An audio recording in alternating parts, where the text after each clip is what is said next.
अस्सलामुअलैकुम एवरीवन, मैं हूं आपकी होस्ट मुआफ़िया मलिक। मैं बात कर रही हूं सर शहजाद अहमद मिर्ज़ा साहब की। सबसे पहले मैं उन्हें वेलकम करती हूं कि स्टार्ट में आपके पास उस तरह से रिसोर्सेज नहीं थे, उस तरह से चीज़ें नहीं, और साथ में वो लैपटॉप भी नहीं था उन दिनों, तो नेट की फैसिलिटी नहीं थी। तो सर बेसिक मार्केटिंग स्ट्रेटजीज क्या हैं? अब एक तो तरफ ये चीज़ चाहिए और दूसरी तरफ चाहिए कि जो उसके पास बंदा पहुंचे उसको अगर चीज़ ना बेच सके तो कम से कम उसे इल्म दे के भेजे। अस्सलाम वालेकुम एवरीवन, मैं हूं आपकी होस्ट मुआफ़िया मलिक।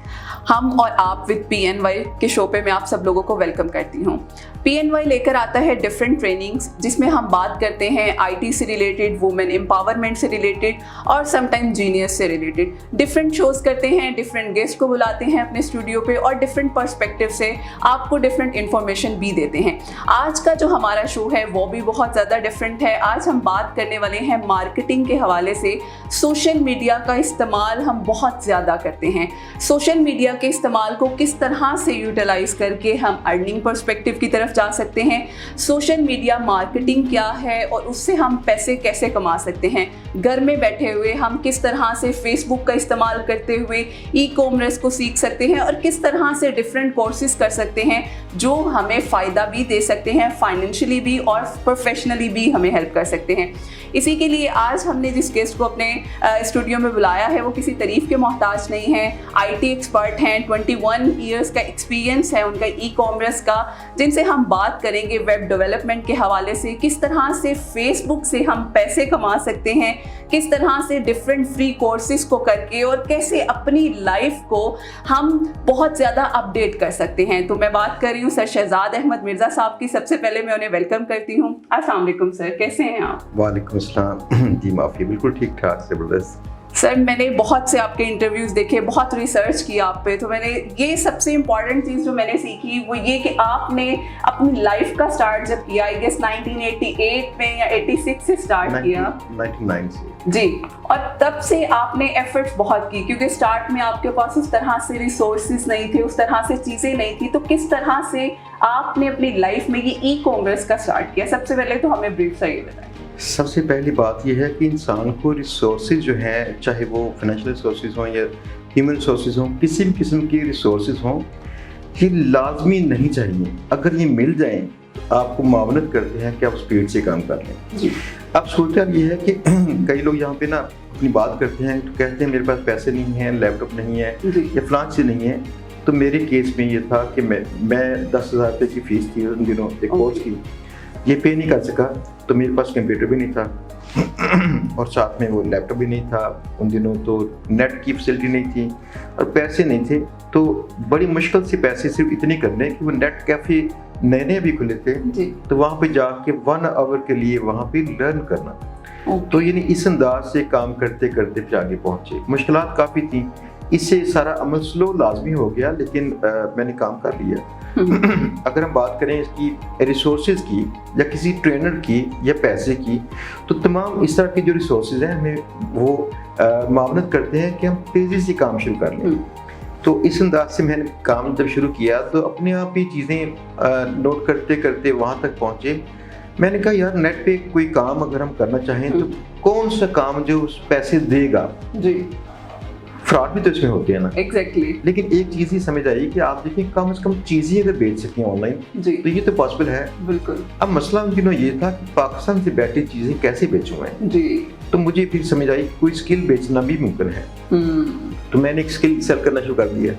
मेरा 2005 में मैंने असल में पहली बार जो पैसे कमाए थे तो कमाने शुरू किए 2005 में गूगल एडसेंस से, और साथ में अपना एक कोर्स ऑनलाइन सेल कर रहा था मैं। तो ये 2 चीज़ों से मुझे पैसे आए। बाकी चीज़ें जो बेचने की बात थी, चीज़ें बेचने की, वो बाद में शुरू की। ठीक, तो सर मेरा ख्याल है जब हम एक नियत सही कर लेते हैं तो अल्लाह ताला कहीं ना कहीं से रास्ते खोल देते हैं, कहीं ना कहीं से आपको वो रिसोर्सेज मिलना शुरू हो जाते हैं। इसमें ना नियत की तस्हीह भी लाजमी है कि नियत, मोस्टली लोग कहते हैं मेरी नियत ठीक है और मैं काम करना चाहता हूँ, मेरी नियत भी है। नियत जो अल्लाह ताला ने चेक करनी है वो इस अंदाज से कि आपने उसके लिए कितनी एफर्ट्स किए, आपने कितनी नाकामियों को बर्दाश्त किया था। तो ये नियत स्ट्रॉन्ग है ना। अगर आप उस लगे रहें, कंसिस्टेंट अगर रहें, आपको नाकामियाँ होती हों लेकिन आप फिर भी रुकिए ना, तो फिर खुदा की रहमत है, वो किसी ना किसी दिन लाजमी आपका दरवाजा जो है खोलती है, वो कहती आ जाए ठीक सर, मैंने देखा है आप पाकिस्तान में रहते हुए लेकिन बाहर की प्रोडक्ट्स और बाहर के लोगों के साथ काम आपका ज़्यादा है, तो क्या पाकिस्तान की तरफ आपका रुझान कम है या यहाँ मार्केटिंग उस तरह से नहीं है, इसका क्या सिनेरियो है? इसमें पहली बात बता क्या थी, पाकिस्तान में लोगों के पास मोस्टली टेलीकास्ट नहीं है। ओके। तो जब से हमने काम शुरू किया है, अब ये चीज़ें बड़ी अच्छी खासी रुकावट थी हमारे रास्ते में। दूसरी बात ये थी कि पाकिस्तान में हमने रुपयों से रुपये कमाने थे, उससे हमारे जो कंपनी खर्चात थे सारे पूरे नहीं होते थे। तो मैंने पहले किया था 3 बार पहले पाकिस्तान में काम किया। 2005 में शुरू किया, 2008 में शुरू किया, 10 में शुरू किया, फिर 12 में शुरू किया, तो फिर कंपनी चल गई। तो 12 के बाद हम बाहर ही काम कर रहे हैं। वहाँ के रेट्स बेहतर मिलते हैं और लोग ज्यादा वहाँ पे बायर्स हैं। पाकिस्तान में दूसरा मसला अवेयरनेस का भी काफी है कि देखिए, एक वेबसाइट अगर आपने किसी को बना के बेचनी हो तो आपके ग्राहक को मोस्टली पता ही नहीं कि वेबसाइट से फायदा कैसे उठाना है। एग्जैक्टली। अगर उसने फायदा ना उठाया तो वो तो कल भी छोड़ देगा उसको। तो दूसरी बात, फायदा उठाने का अगर उसके पास आइडिया नहीं है तो मोस्टली विंडो शॉपिंग करेगा और लेगा नहीं साइट। लिहाजा इस तरह की कई यहाँ पे ना दुश्वारियां मौजूद हैं। तो हमें अवेयरनेस की यहाँ पे अच्छी खासी जरूरत है। अब ये जो है ई कॉमर्स प्लेटफॉर्म्स हैं जो दूसरे लोगों ने सर्विस सेल करनी शुरू की हैं, तो इसके बाद वेबसाइट का रुझान काफी बिल्ड हो गया है। मुझे कल परसों कहीं इंटीरियर वालों को सर्च करना था, मैंने देखा तो पाकिस्तान में बेशुमार वेबसाइट्स हैं। पहले मैंने इस मौजू पे नहीं सर्च किया, तो बड़ी अच्छी वेबसाइट्स हैं। यानी इससे मुराद कि लोग ऑनलाइन सर्च करते हैं और इस सर्विस को इंक्वायर भी करते हैं। इसका मतलब पाकिस्तान में थोड़ी अवेयरनेस आना शुरू हो रही है, और ये मेरा ख्याल है कोविड ने हमें फैसिलिटी दी है कि हम इस चीज़ की तरफ जा सके, क्योंकि इससे पहले हमें इन चीज़ों का आइडिया नहीं था। हाँ जी, बात ये है ना, कोविड जो है उसने तकलीफ तो पहुंचाई है, लेकिन देखिए एक उसने वो रुझान भी सेट किया लोगों का ऑनलाइन वाला। अगर ये ऐसा हम ना करते तो अगले जो 5-10 साल के बाद देखिए क्या होने वाला है। ये पाकिस्तान में भी आपने नोट किया हो कि पाकिस्तान में डिजिटल करेंसीज जो है ये चलना शुरू हो चुकी हैं, प्लास्टिक करेंसीज आ रही हैं। इसमें मौसम हर बंदे की पॉकेट में कार्ड होगा, हर बंदा जो है वो बजाय नोट्स खर्च करने के वो ये काम करेगा, अपनी प्लास्टिक करेंसी इस्तेमाल करेगा। जब ये काम होगा तो तकरीबन सारे काम ऑनलाइन चले जाएंगे। ओके, तो सर बेसिक मार्केटिंग स्ट्रेटजीज क्या हैं जो हमें यहाँ इस्तेमाल करनी चाहिए, जो हमें फ़ायदा दे सकती हैं? अच्छा, मार्केटिंग की स्ट्रेटजीज तो कई किस्म की हैं। सबसे ज़्यादा जो वर्क करती है स्ट्रेटजी और जिस स्ट्रेटजी पे काम करना चाहिए वो है अथॉरिटी बिल्ड करना। ओके। आप जिस भी निश के अंदर हैं उस निश में अपनी अथॉरिटी बिल्ड करें। मैंने देखा एक इंटरव्यू वाला जो ना अपने वॉलपेपर्स की कर रहा था, मशहूरी कर रहा था उसमें, इसकी वीडियोस थी, वो टिकटॉक पे थी, उसकी यूट्यूब पे थी, इंस्टाग्राम पे थी। अब वहाँ पे जो कलर्स नजर आते हैं जबरदस्त हैं, वो बंदे को मुतासिर करते हैं। लोग कलर्स देखने के लिए भी उस वीडियो को देखते हैं। अब वीडियो को इसी बहाने से जब व्यूअर देखता है तो उस बंदे ने किस अंदाज से उनके जहन में ये बात डाली कि मेरे पास इसका सारा मवाद भी मौजूद है और मेरे पास इसके जो इन्वेंट्री है वो भी अच्छी खासी है, वैरायटी है। मवाद से मुराद है कि उसको ये पता बंदे को कि कैलकुलेशन कैसे करनी है, नॉलेज। उसको ये पता है कि किस तरह का जो पेपर होता है इसकी कितनी प्राइसेस होती हैं। उसको ये पता है कि बैकग्राउंड्स किस चीज से बनते हैं, यानी अपनी नीश में भरपूर नॉलेज का होना। अब एक तो तरफ ये चीज चाहिए और दूसरी तरफ चाहिए कि जो उसके पास बंदा पहुंचे उसको अगर चीज ना बेच सके तो कम से कम उसे इल्म दे के भेजे। अगर ये वाला अगर रवैया बन जाए तो इसके बाद आपकी मार्केटिंग अपने आप ही चलती है। छोटी सी बात सुनने वाली है, अगर किसी दुकानदार के पास आप जाएं और वो उस दुकानदार के पास मोबाइल फोन्स का भरपूर नॉलेज हो कि कौन से फोन में कितनी रैम है, कितनी इसमें वो सीपीयू है और किसकी प्राइस कितनी है, किसके नुकायत कौन से हैं, वो उसकी बारीकियां जानता हो तो वो आपसे फ्रेंडली अंदाज से बातचीत करे और आपको सारी चीजें बताएगी, फलां में ये है, फलां में ये, बाकी अब देख लो जो करना है। अब देखें कि उसका जो नॉलेज है अथॉरिटी पैदा करता है ग्राहक के ज़हन, तो उससे क्या होगा, रास्ता खुल जाएगा। ठीक सर, मार्केटिंग में हम देखते हैं गिग्स को हम कैसे रैंक कर सकते हैं? फर्स्टली तो हमें थोड़ा सा बताएं जिन लोगों को आइडिया ही नहीं है इस बारे में। अच्छा, गिग्स जो है ना ये असल में फ्रीलांसिंग के हवाले से है। ओके। इसमें मार्केटिंग के हवाले से नहीं होती, फ्रीलांसिंग के हवाले से। फाइवर के ऊपर अगर किसी बंदे ने अपने गिग्स जो कि सर्विस पेजेस होते हैं, जैसे कि एक पेज बना के रख दिया जिसमें बताया कि मैं इतना सर्विस देता हूँ जी, तो इससे डेफिनेटली आपकी मार्केटिंग भी चालू होती है, लेकिन ये मोस्टली फ्रीलांसिंग से बदल रहा है। ओके। तो अब इसको अगर आप कहते हैं कि रैंक करना फाइवर के ऊपर जी, जो नेचुरल रूल्स होते हैं ना सारे, वो तकरीबन हर एक साइट फॉलो करती है। नेचुरल रूल्स में क्या चीज़ है कि कोई बंदा जो है वो आपके पास पहुंचता है तो उसका मकसद पूरा हो सके जी।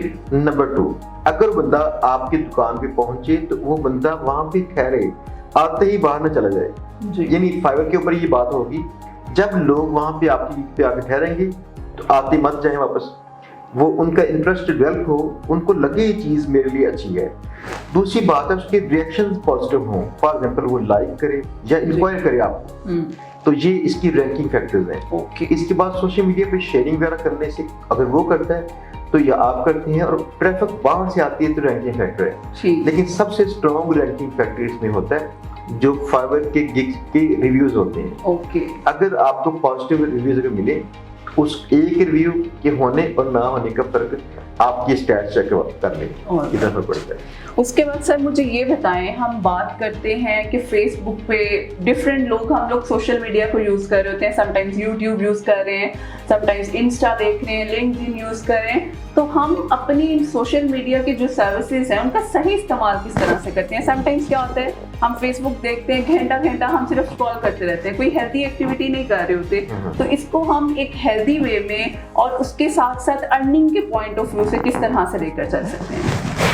मेरे एक ना गायबाना उस्ताद थे जी, तो उन्होंने मुझे एक चीज शुरू में बताई, वो कहते हैं इंटरनेट के ऊपर 90% लोग बुद्धू हैं और 10% लोग हैं ये ज़हीन है, और बाकी 90% को इस्तेमाल करते हैं और 10% लोग पैसा कमाते हैं। ओके। इससे मुराद ये है कि सोशल मीडिया पे अक्सरियत में जो लोग जो वक्त गुजारते हैं उनको एड्स नजर आते हैं ना जी, तो जो लोग इनसे पैसे कमा रहे हैं एड्स के थ्रू वो ज़हीन है, जो सिर्फ फिलहाल देख रहे हैं वो उस्ताद के मतलब, तो वही आप समझ लीजिए कि क्या होंगे। मेरा मशवरा ये है कि 90% लोगों को भी चाहिए जी इस चीज से निकल के उस चीज में आ जाए जिसमें आप दूसरों को यूज करते हो, उनकी इस वक्त को इस्तेमाल करते हो। सोशल मीडिया पे होता पता क्या है, कई किस्म की चीजें बेचना मुमकिन है, चाहे सब्सिडी है चाहे इसमें प्रोडक्ट्स हैं।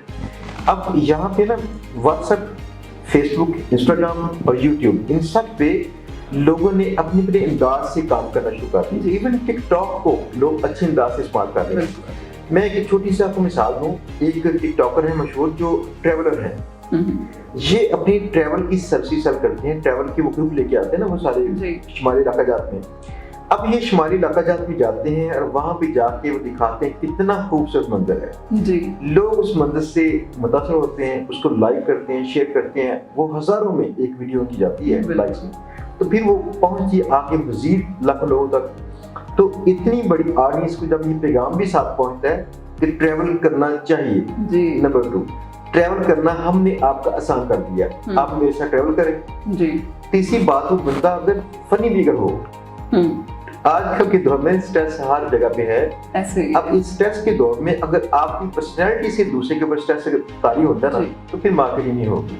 लिहाजा आप थोड़ी सी स्माइल भी करते हो, आप थोड़े से फनी भी हो, तो उस बंदे में ये भी चीज है। लिहाजा उससे लोग कसरत से कहते हैं ट्रैवल में हमारे साथ चलो जी। सोशल मीडिया पे ये देखना है आपने बेचनी कौन सी चीज है, अपनी ऑडियंस के मुतल्लिका कंटेंट क्रिएट कीजिए उस खास नीश के ऊपर और आज तक लगाते जाइए। लाइक माइंडेड पीपल जो है इकट्ठे होते जाएंगे और फिर अपनी सब्सिडीज का वहाँ पे उनको पेश कीजिए कि ये सब्सिडी मेरी है। ओके सर, इसके अलावा सोशल मीडिया में हम एक लिंक्डइन की बात करते हैं, समटाइम्स हमें कहा जाता है वहाँ से बहुत सी जॉब्स ऑफर्स हमें मिलती हैं, बहुत ऑफिशियल और बहुत ऑथेंटिक प्लेटफॉर्म है, तो लिंक्डइन की हम मार्केटिंग किस तरह से कर सकते हैं उसके हवाले पे? पहली बात ना लिंक्डइन का बताऊँ मैं कि लिंक्डइन सिर्फ अकलौता जो है वो सोशल नेटवर्क है प्रोफेशनल्स का जी। वहाँ पे तकरीबन दुनिया के तमाम बड़े प्रोफेशनल्स मौजूद हैं, बड़ी बड़ी कंपनीज के सीईओज भी मौजूद हैं, बड़ी बड़ी कंपनी के जो बड़े टीम लीड्स हैं वो मौजूद हैं। तो यहाँ से नेटवर्किंग करनी, दोस्ती करनी आपस में और जॉब्स को चेंज करना ये मुमकिन है, और बेहतर जॉब पे जाना, एक्सपीरियंस बेहतर लेके जाना, ये सब मुमकिन है। अब देखिए हायरिंग के अंदर मसला क्या आता है, इस एक चीज को समझ के, जो एम्प्लॉयर का मसला है, इसको समझ के आप देखें कि लिंक्डइन कितना आपको फायदा पहुंचाएगा अगर आपने अपनी सर्विसेज बेचनी हो या आपने जॉब करनी हो। एम्प्लॉयर कई लोगों को हायर करता है तो वो लोग उस काबिल नहीं होते कि उनसे काम कराया जा सके। एम्प्लॉयर के 3-4 माह प्रोबेशन पीरियड के ज़ाया होंगे, पैसे खर्च करेंगे, वो बंदे काम नहीं कर पाएंगे, फिर छोड़ देगा उनको, लेकिन उसके वक्त का और पैसे का ज़या होता है। लिंक्डइन ये फ्राहम करता है कि वहाँ पे सोशली सारे लोग कनेक्टेड हैं आपस में, उनके रेफरेंसेस मौजूद हैं। तो अगर वो बंदा कहीं जॉब कर रहा है पहले से, जो आपको ज्वाइन करना चाह रहा है, तो किसी न्यू एम्प्लॉयर को नजर आता है ये कहाँ पे जॉब कर चुका है, वो उनके रेफरेंसेस चेक कर लेता है उसने किस तरह से काम किए। दूसरी बात है कितना वो बंदा सोशली एक्टिव है, ये नजर आता है। इससे मुराद ये है कि अगर आपने जॉब्स के हवाले से मार्केटिंग करनी हो, आपको लिंक्डइन प्रोफाइल पे एक्टिव रहना चाहिए। आपको अपनी जो काम है, आपकी जो स्किल्स हैं, उनके हवाले से वहाँ पे कंटेंट भी शेयर करना चाहिए।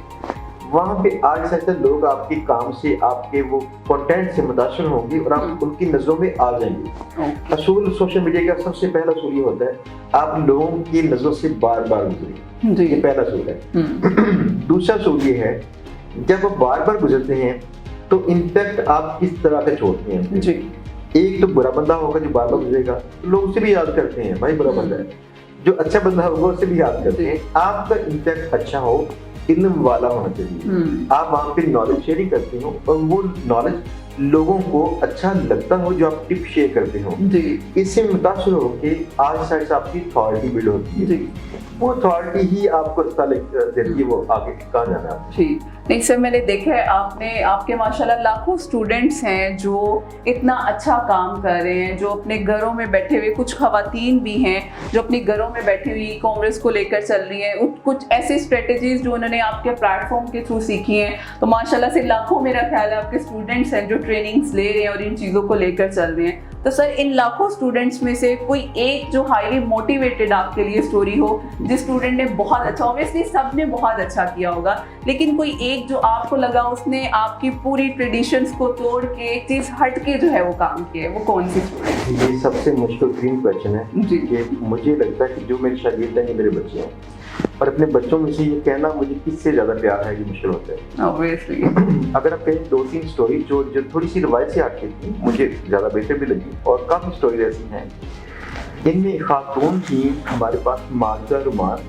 मैं पहले बताऊं कि मेरे पास रिमोटली मेरे चैनल के थ्रू वो कई लोग हैं, तकरीबन 2 लाख लोग जो कोर्सेज करते हैं और सीखते हैं, और मुझे पता भी नहीं होता कब उन्होंने इसे सीख के पैसे कमाना शुरू किए। ऐसी ही एक स्टोरी थी जो जहाँ लाहौर से थी, माजिदा रुमान, उन्होंने ये कोर्स किया, उनकी जो भावज थी उन्होंने कोर्स किया साथ में, दोनों ने घर में काम करना शुरू किया और पैसे कमाना शुरू कर दिए। अब मैं मुतासर इसलिए हुआ था, हमारे पाकिस्तान की जो है ना, जो कल्चर है, फैमिली सिस्टम है, जो इसमें जब बच्चे भी साथ हों, उनकी माशाल्लाह 5 बच्चे थे, उनकी भाभी के 3 बच्चे थे, बच्चे भी साथ हैं, उनकी एज भी 45 प्लस होगी, तो घर को मैनेज करना, खाना पकाना, कपड़े धोने, सबके साथ साथ उन्होंने ये काम भी किया। अब मुझे ये लगता है कि ये कल्चर को, जो कल्चर की रवायात होती है, इनको तोड़ के आगे जाना मुश्किल चीज होती है, वो उसके आगे हो चुके होते हैं लोग। इसके साथ दूसरा, हम कहते हैं कि 25 साल की एज तक तो लोग ज्यादा बेहतर दर्ज कर सकते हैं, बाकी चांसेस कम है। तो उन्होंने बड़ी उम्र के अंदर भी कर दिया काम, बच्चों की जिम्मेदारी के समेत काम कर दिया, ये मेरे लिए बड़ी जबरदस्त है। और मेरा ख्याल है माशाल्लाह ये हमारे ऑडियंस के लिए भी बहुत अच्छी एक मोटिवेशन है। सर, लास्टली आप हमारे जो ऑडियंस, जो स्टूडेंट स्पेशली हमें सुन रहे हैं, उनके लिए क्या ऐसा मैसेज देना चाहेंगे? मैसेज मैं क्या बताऊँ, मैं असल में एक ही मैसेज छोड़ता हूँ आगे अपने, उसकी वजह से मुझे लगता है कि आज अगर वेलफेयर करनी है तो मुझे यही मैसेज छोड़ना है। मेरे पास चूंकि लाखों की तादाद में दोस्त हैं जो करना चाहते हैं कोर्सेज, वो राब्ता करते हैं, बातचीत करने की कोशिश करते हैं, तो मुझे अभी तक जो समझ आई है, शॉर्टकट कोई नहीं है दोस्तों। इसमें अगर आपने कोई भी काम करना है, अपने पैशन को चुनिए। आप किसी फील्ड में पैसे को मत चुनिए, उसी पैशन के अंदर से ही आप पैसे कमा लेंगे।